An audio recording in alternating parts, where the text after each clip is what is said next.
Hi, I'm Aaron Stevanus, Market Development Agronomist with Pride Seeds. We're here in Elmira planting a precision ag plot that we're going to showcase this summer. And I just want to go over some key things as we start to move forward in precision ag, some of the important things you can do from the tractor seat to build data, really good data, to make scripts and so forth going forward.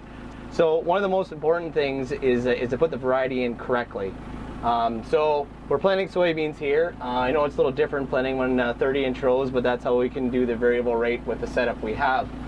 So I'm running a 2020 seed sense here with field view, and the most important thing is to set it up. So I go into the setup here and I choose my soybean variety and I choose the rows. So here I have a pick list of some of the varieties I've done already. Since we're planting a new variety, we're going to have to add one. If you like, you can choose the lot number for your own record keeping, this shape and seed per bag, and you just enter. I'm using them on all my rows, enter, and it's as simple as that. The reason why this is really important is because as you start to look at your varieties and how they do on your soil, you want to make sure that you have the same consistent variety over and over and over again.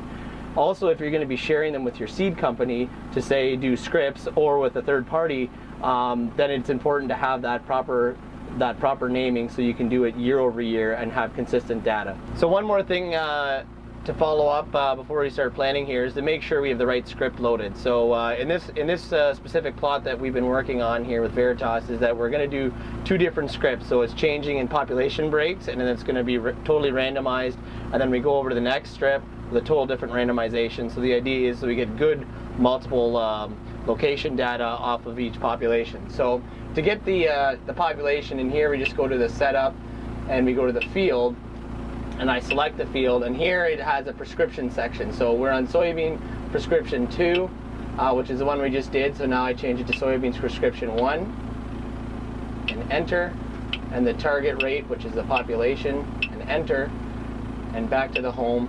If you look down on the screen here, it actually changes the population. So the idea is as we go down this side, the population has a different variation. Then we switch it over on this side, and as you can see in the picture, there's a different variation in that as well.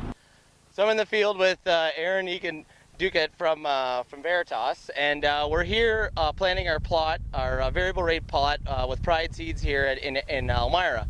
The idea of this is to have both corn and soybeans at variable rate, and we're going to present that to our growers in a day in the coming future. So the purpose of this project is to demonstrate to farmers how they can utilize variable rate in order to gain knowledge from their fields. What are the goals of this project? To demonstrate the optimum population on the selection of corn and soybeans. And this is really important, especially by variety, because we all know both in corn and soybeans, you know, both varieties and hybrids manage populations totally differently.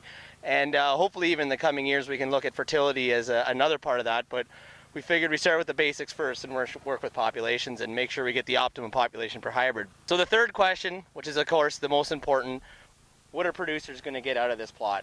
So the benefits of this plot, are, even if they don't have a variable rate planter, is how they can maximize their seed investment. Which is really important because every year you're putting money into that seed variety, that hybrid, and you want to make sure you have the right one for your field, which starts with your agronomist from any seed company, because they should know the proper fields and types of soil and environments that hybrid will thrive in, and then hopefully with information such as this, you can apply that variety and the population to maximize its genetic potential in your field, which at the end of the day is making you more money and maximizing that investment. So in the future with Pride Seeds, we're looking to work with our Advantage Acre platform, which is already launched in the States and will be coming soon to Canada.